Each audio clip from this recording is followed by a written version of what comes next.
whipping around, winds that really helped ignite this firestorm in its early stages. But with that reprieve that they had yesterday, they had some time as these winds died down to get some containment lines in place. The Woolsey fire now standing at 5% containment. Winds are expected to pick back up later today and carry into Tuesday. Authorities now projecting that by Thursday they could have this fire that they say has touched about 80,000 acres. They could have it contained by Thursday. But I want to put that number into perspective because that number is startling when you hear 80,000 acres have been impacted by the Woolsey fire. Here in Malibu, that fire, though, has been indiscriminate about which homes it has touched and which it has not. This home behind me destroyed, but the one just next door still standing. As you look through this wreckage here in Malibu, a Point Dune area, very popular, very incredible real estate along the coastline, you see nothing but devastation in this one particular lot. But again, you could see the home next door still standing, the one on the other side of that still standing. So many people I've talked to from this area who've been forced to evacuate, concerned not just for their personal property, but also what this means for the community, the small businesses, grocery stores, those places that help keep this community thriving. We'll do our best to continue to get you pictures of more of the coastline here in Southern California. And we know the situation there is urgent. Yesterday, this time you had to move pretty quickly because firefighters and police were coming in telling you had to get out of the way. We understand that you and the team there are working hard, and we thank you for it. Kaylee Hartung, thanks so much. CNN meteorologist Allison Chinchar is looking at all of this as well. She mentioned that window, Allison. Talk to us about that. And she could not have said it any better. I mean, truly, that window of opportunity really is closing because not only are you going to start to see the wind shift, but the winds are going to increase. So you've got a twofold there and two things that firefighters really don't want to see in the next 48 hours. You've got an elevated and critical threat for areas of Northern California today. In Southern California, you also have the addition of the extreme fire threat. That is the top category that you can get. That's because not only do we have those incredibly low humidities, but the winds are going to be going back up. Take a look at this. Some sustained winds about 20 to 30 miles per hour with those wind gusts up around 40 to 50 miles per hour in the valleys, as high as 60 miles per hour along the mountainous terrain that's there. But here's one thing I want you to take a look at, okay? This is a smoke map. Now, this would be where Los Angeles would be down here. Most of the day yesterday, that smoke was blowing away from Los Angeles out over the Pacific Ocean. But last night and into this morning, that smoke began to shift back inland. That makes it very difficult for those firefighters to be able to see what they're doing because the visibility goes down to pretty much zero. Not to mention anyone evacuating on those roads, it makes it very difficult for you to see.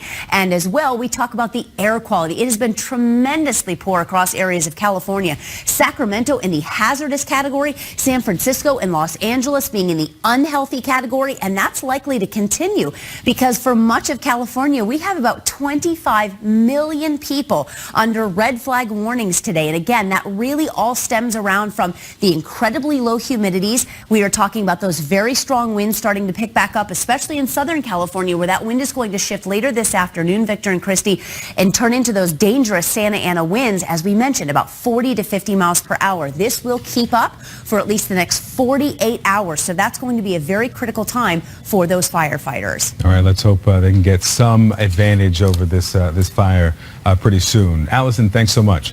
With President Trump seated before him, we're going to Paris now. French President Emmanuel Macron delivers a pretty important message about nationalism and the threat it poses. Remember, President Trump declared himself a nationalist. We're live in Paris next. And the midterm drama is unfolding right now in Florida. They just started counting votes in a recount in two key races, but the president is calling it an attack. Now, today, dozens of world leaders are in France, marking 100 years since the end of World War I. What you're looking at here are live pictures from Paris, where Armistice Day services at the Arc de Triomphe have concluded. Speaking about an hour ago, French President Emmanuel Macron gave a very important message on the lessons that were learned from the Great War, as it's called, World War I, calling nationalism, he said, a betrayal of patriotism. There were more than 20 million soldiers and civilians killed in that war between 1914 and 1918. And on the way to the ceremony, President Trump's motorcade, in a separate event here, was stopped by, we've highlighted it there for you so you can see this protester who was topless, the words "fake peacemaker" written on her chest. She was able to jump those barricades somehow. She was tackled, however, by police, and the president was not in danger. The president's visit to France has had a bit of controversy. President and Emmanuel Macron, they've said they've had several indirect exchanges, let's call them. Let's go to CNN White House correspondent Caitlin Collins in Paris. And Macron's speech first. Nationalism versus patriotism. Yeah, he wanted this speech today to have a very clear message during this ceremony, and that was a message essentially that nationalism is dangerous. That is what he wanted to warn about during this. But at one point, while the French president was speaking, it was hard to see it as anything but a rebuke of President Trump and his America First agenda. Patriotism is the exact opposite of nationalism.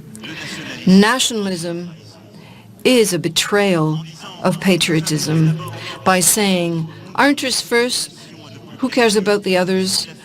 We erase what a nation holds dearest, what gives it life, what makes it great, and what is essential, its moral values. So it's hard to hear those remarks from the French president and not think of President Trump, who has proudly identified himself as a nationalist, speaking about it in recent weeks, saying it's a term he thinks should be able to be brought back, and also coming alongside those complaints about European security, something that we saw from President Trump even just minutes after he landed here on French soil on Friday. So that just adds to that already what we saw, that tension between he and the French president. And this comes on a day where the president is now expected to go onto a cemetery today where American soldiers who were killed in World War I are buried. That's where he's going to make his first formal remarks of the trip, the first remarks we've actually heard from President Trump since he sat down at that bilateral meeting with the French president. And that comes after today at this event, we saw President Trump arrive separately than the other world leaders. He came down the Champs-Élysées in his motorcade, the Beast, and we saw him come down, and then we saw the buses come down that were carrying the other world leaders who had convened before the ceremony got started. It was hard to not notice because President Trump was not in that group of world leaders walking side by side down the street as at the beginning of this ceremony, but the White House says that was for security concerns. Now, one other world leader who was also arriving separately, Russian President Vladimir Putin, who took his spot on the stage next to President Trump, just a few leaders down, but shook hands with the American president before doing so. All right. Caitlin Collins, thank you so much for the update there on what was happening. Now, there are thousands of anti-Trump protesters apparently preparing to march through the streets of Paris. Yeah, CNN correspondent Melissa Bell joins us now, and she's watching those protests expected to get started soon. What are you seeing now, Melissa? Well, for the time being, protesters are beginning to gather around this square. We are Place de la République, where the French traditionally gather. You know this, where there were big gatherings here at the time of the attacks. Now, the protest isn't due to start for more than half an hour now. So the police have entirely cordoned off the square, but already we have the Trump baby. It's been flown here, especially from London. It was, of course, the Trump baby that was on display in London. You'll remember several months ago in July when tens of thousands of people had turned up to protest. Sophie Haas, how many people do you expect here today? We're expecting a few thousand. We're hoping for that. With the rain, it's hard to tell. And what is the idea of protesting? What should Paris be protesting about? I think Paris should be protesting not only Trump's presence here, but also should be trying to send a message to President Macron for having invited him here, especially on the anniversary of the signing of the armistice. Sophie Haas, thank you so much. So we'll be keeping a close eye on events here. You've mentioned, Christy, a moment ago, that protest by the women outside the motorcade up at the Arc de Triomphe. The question is, how many people will brave the rain today to make it Place de la République? All right, Melissa Bell, thank you so much. Fareed Zakaria sat down a few hours ago with French President Emmanuel Macron at the Élysée Palace there in Paris. Yeah, and in his exclusive interview, he asks about that tweet that President Trump sent moments after arriving in Paris, the one that criticized Macron. Obviously, your expression about the European army irritated President Trump. He tweeted something about it. Do you think that there is an inevitable clash here? No. We had a very good discussion this morning, and he confirmed in front of the press that he was okay. I think... Does that mean that his tweet was a mistake? What? I don't know. I'm not the one to comment his tweet. I always prefer having direct discussion or answering questions than making my diplomacy through tweets. But I think we had a very clear discussion. He is in favor of a better burden sharing within NATO. I agree with that. And I think that in order to have a better burden sharing, all of us do need more Europe. And I think the big mistake would, to be very direct with you, what I don't want to see is European countries increasing the budget in defense in order to buy Americans and other arms or materials coming from your industry. I think if we increase our budget is to have to build our autonomy. That was French President Emmanuel Macron speaking with CNN's Fareed Zakaria, and you can see that exclusive interview in full at 10 a.m. Eastern right here on CNN. So the midterm drama, it's essentially underway in Florida right now. Votes are being recounted in two key races. These are live pictures from Broward County, where that recount just got started. We're live there for you. And SNL had some fun with the firing of Attorney General Jeff Sessions this week. We'll show that to you coming up.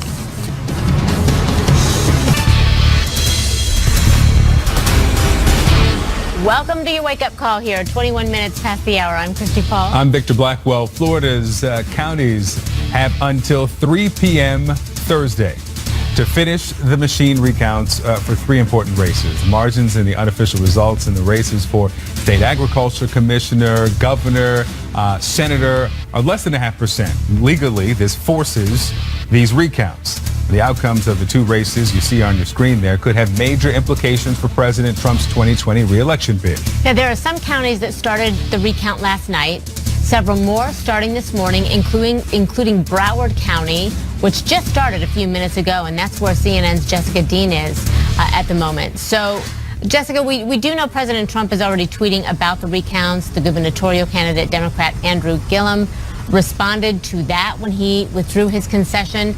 Walk us through what's going on here. Yeah, there's a lot to kind of unpack and sort through as we take a look at what's happening here in Florida. So yes, as you guys mentioned, the recount is now underway across the state of Florida. We are here in Broward County. You see people going in here behind me. That is the supervisor of elections office. They've got the recount machines in there.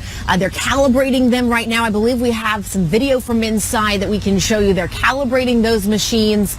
And then around 8 o'clock, we're expecting them to begin recounting all those votes. So that's what's happening right here in Broward County today. Now, you mentioned President Trump, while he's been in France, has been keeping an eye on these Florida races and what's been going on here. We want to take a look at some of his tweets. He tweeted once, trying to steal two big elections in Florida. We are watching closely, among other tweets, about this race. So he's obviously got an eye on this, and a lot of people have an eye on his tweets as well. That includes the gubernatorial candidate Andrew Gillum, the Democrat, who, as you mentioned, withdrew his concession and talked a little bit about that. Take a listen. But I also have to say what has also changed since election night have been the chorus of voices from the President of the United States, the junior senator of the state of Florida, and the governor of the state of Florida, a chorus calling for the ending of the counting in this process. What I do know is that we don't just get the opportunity to stop counting votes because we don't like the direction in which the vote tally is heading. That is not democratic, and that certainly is not the American way. There have certainly been questions of competence here in Broward County and also in Palm Beach County when it comes to how long it's taken them to count these votes, their organization. But as of right now, the Secretary of State's office here in Florida, that's a Republican appointee, and the Department of Law Enforcement both say there are no allegations of criminal activity, no evidence of criminal activity. But that hasn't stopped protesters from coming here. We've seen them all day Friday, all day yesterday. We're expecting to see them all day today as well. In fact, we've started to see a couple of them beginning to show up early this morning. So we're going to keep an eye on that. As far as what comes next with the recount, as you mentioned, Thursday is the day to watch to get this machine recount, to get those results back in. Then what happens is, if any of these races are within a 0.25% margin, that's going to trigger a hand recount of over ballots and under ballots, and that's just exactly what it sounds like. Any ballots where anybody voted for more than one candidate, any ballots where anyone didn't vote in a particular race, they're going to hand count those. So guys, we're going to keep an eye on this. Much more to come from Florida. All righty, Jessica Dean, thank you so very much. There's another key Senate race that we're watching very closely, this one in Arizona. Yes, Democratic Representative Kyrsten Sinema, her lead over Republican Representative Martha McSally is growing. Now, last night, Sinema stood just over 28,000 votes ahead of McSally with 88% of the votes reported. The candidates are, of course, battling for the seat of retiring Republican Senator Jeff Flake. Joining me now to discuss, CNN political commentator Errol Lewis. Errol, good morning to you. Good morning. Let's start here with the tweet that Jessica just shared from the president, trying to steal two big elections in Florida. We are watching closely. Now, again, there's no evidence of fraud. He's being echoed by the governor there, Rick Scott. What are the potential impacts of the president beyond he shouldn't say things like this? What could this mean for the race, if anything? Well, not much, honestly. They're attacking Broward County because it's a Democratic stronghold, and they're expecting that if there's anything that comes out of it that changes, it's not going to change in favor of the Republicans. So Rick Scott naturally very upset about that. But in the end, we should really try to manage and control expectations around a lot of this stuff. When a candidate is up by tens of thousands of votes, by 12,000 votes, it's highly unlikely that a full recount, even a hand recount, is going to reverse that. So to the extent that Governor Scott and the president are casting doubt on this whole process, they're just making it more difficult for people to accept an outcome that is probably going to go in Republicans' favor. So it's really a little bit of a mystery, I have to be honest with you, Victor, why they would denigrate and downplay the ability to get a solid count in an election that they have probably won. Yeah, this is one of the topics the president has been tweeting about while he's in France. And we saw this morning, if we have the video of the group of world leaders along the Champs-Élysées, if we can show that, I want people to see here. You've got Macron, you've got Merkel, you've got Trudeau, you've got Erdogan, you've got a long list of world leaders there, dozens of them absent here. President Trump. This wasn't America first. It wasn't America alone. It was America absent. The president decided to take a different vehicle here and not walk with these world leaders. Pomp and ceremony mean something on the world stage and in this moment. What is the significance of the president not walking with the rest of the world, coming in late, sharing that distinction with Vladimir Putin from your perspective? Well, look, this is the politics of the moment as opposed to sort of the broad historical politics that hopefully or was intended to be what this commemoration was all about. You know, the White House has made some noises about this being dictated by security concerns, but that's simply not the case. It really can't be. When you see all of those other world leaders there, if it's safe enough for the leaders of Canada and France and Germany and Turkey and all these other countries, then clearly the President of the United States could have been there from a security standpoint. So then symbolically you get into the politics of the moment, and both President Trump and President Putin have made clear that the Atlantic Alliance as we've known it, that NATO, is not something they're interested in contributing to. In Putin's case, it's something that he's actually very much opposed to and has sought to weaken at every turn. So it's a small kind of symbolic jab in the direction of a politics that we've seen in play for a couple of years now.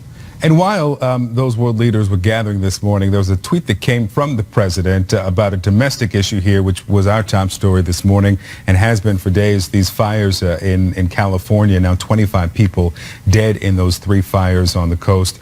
And he tweeted, with proper forest management, we can stop the devastation constantly going on in California. Get smart. I mean, the president's first tweet on the fires yesterday was about federal funds and threatening to cut those off as well. Again, let's look at this from a different perspective of not should he do this, but what is the upside of a president doing this? What could the strategy be while we're getting new numbers of additional 23 people are killed, thousands of homes and businesses damaged? Why is this the strategy? Yeah, I'd say you may be putting a rational process, when you use the word strategy, on something that might just be emotional and based in large part on ignorance. You know, I mean, my understanding is that something like 60% of the relevant forests in California are actually under federal management. So, you know, you can point a finger and start making accusations at state officials. It will blow right back to Washington, D.C., where they're going to have to answer some questions themselves about what federal programs and what federal management has meant and how it may have contributed to all of this. And finally, typically when a president is overseas, the White House tries not to make any headlines that would interfere with the narrative of the president on the world stage. But just yesterday, the White House announced the 2018 recipients of the Presidential Medal of Freedom, Babe Ruth, Elvis Presley, Justice Antonin Scalia, all posthumously, obviously, outgoing Senator Orrin Hatch as well getting one, and on the list, Miriam Adelson. She and her husband Sheldon Adelson donated $112 million this cycle alone to Republican super PACs. When you hear her name amongst that group, your thoughts? Well, it's a reminder that mixed in with all of the scientists and the artists and the athletes and the people of unquestioned excellence who belong on the list of Presidential Medal of Freedom winners, you've also got a fair number of political considerations. President Obama, for example, gave the medal to his own vice president, Joe Biden. He bestowed it as almost like a personal gift to his closest political ally. In this case, you know, donors get certain things. They get ambassadorships, and apparently they get medals of freedom as well. It doesn't take away anything though from the other winners, and I was glad to see Elvis there. I visited Graceland earlier this year for the first time. An Elvis Presley fan. Well, you know, I appreciate it. If you've got Stevie Wonder there, if you've got Duke Ellington there, you probably ought to put the king of rock and roll as well. All right. Errol Lewis, thanks so much. Thank you. All right, with the Senate seats still in play, as we discussed, and the recount battle that's happening, a controversial move at the Justice Department has Democrats warning about a constitutional crisis. Senate Minority Leader, I should say, Chuck Schumer joins Jake Tapper on State of the Union. Tune in this morning at 9 and noon Eastern. I don't know what you're doing right now, but humor me here. Take a look at your screen, will you? Because I want you to see this image. 19 African-American women in one courtroom has gone viral. The significance behind it, that has gone viral as well. We'll tell you why, and we're going to talk to 2 of them. History, this midterm election. Beginning in August, I want you to take a look at this iconic campaign photo. This was featured on hundreds of posters, billboards in African-American neighborhoods across the country, in fact. Well, 17 of these women ran for judgeships in Harris County, and they won by a comfortable margin, we should point out. They're going to join the bench in January for 4-year terms across civil, criminal, family, probate courts here. 2 of the women are with me now, Judge-elect Latasha Lewis Payne and Judge-elect Michelle Moore. Ladies, first and foremost, congratulations to you both. Thank you so much. Absolutely. Judge Payne, can I say Judge Payne? Can I say judge already? Yes. You're Judge-elect? Well, you're the judge. You should be able to tell me. Yeah, we'll just get you used to it. Judge Payne, yes. I want to know what your reaction was when you were watching election results that night. And not just the reaction for yourself, but the reaction of the realization that all of these women were winning.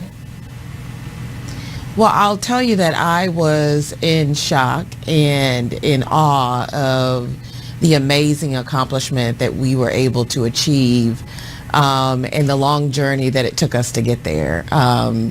18 months of block walking and phone banking and learning about each other and showing up on the campaign trail and sacrificing. It just amazed me that I know how large now Harris County is, and being the third largest county in the country. It's just amazing. It's an amazing accomplishment, and I'm still in awe, actually.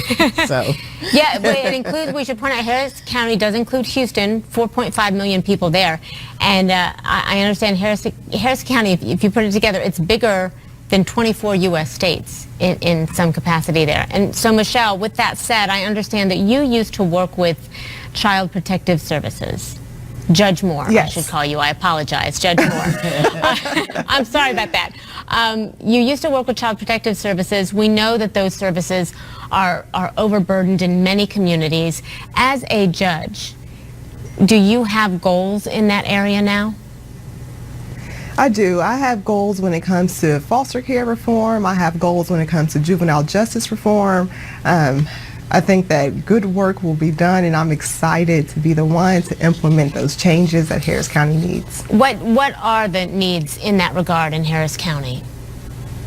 Well, right now our foster care system is overrun with children. So I'm excited to look for family members. I'm excited to look for any relatives or friends who could take place in other children if it's safe to place those children out of foster care and to get them in a more comfortable environment. I'm wondering, when you look at that picture again of all of you in this campaign, and this campaign, I should point out, was hashtag Black Girl Magic. Who came up with that? Yes. Dallas Jones. Dallas Jones came up with the Black Girl Magic slogan. All right, and when you saw that, how instrumental do you think that campaign was? Because as I understand it, and help me understand the strategy here, you all essentially kind of ran together. Is that right, Judge Payne? Well, that absolutely. We are all Democrats, and once we were able to get through filing our intent to be on the ballot and getting through the primaries, we realized that how historical it was for all of us to come together and be on the ballot. And so we did. We went to churches together, we block walked together, all in the goal of being elected in this cycle. So it was fabulous, actually. Judge Moore, I have about 30 seconds left. I just wanted to ask you, largest voter turnout for midterms in the history of Harris County. Why do you think that is? Well, I just think that it was a strength of all of us running together. It was such a diverse ticket. So we had 19 black women, we have Latinos, we have Asians, we have LGBTQ candidates. It was such a diverse ticket that reflected Harris County, and I think that was the momentum that pushed us, and that's why it was the voter turnout in historical numbers. All right. Well, Judge-elect Latasha Lewis Payne and Judge-elect Michelle Moore, thank you both so much. Congratulations again. Thank you for having us. And thank you for having us. Absolutely. All 17. Something. Saturday Night Live pokes fun at the firing of Attorney General Jeff Sessions this week. We've got the best for you ahead. Listen, don't get cocky, Mr. Mueller, because with this new Attorney General, you might be out of a job soon, too. And you'll be thinking, sometimes it lasts in love, but sometimes it hurts instead. Sometimes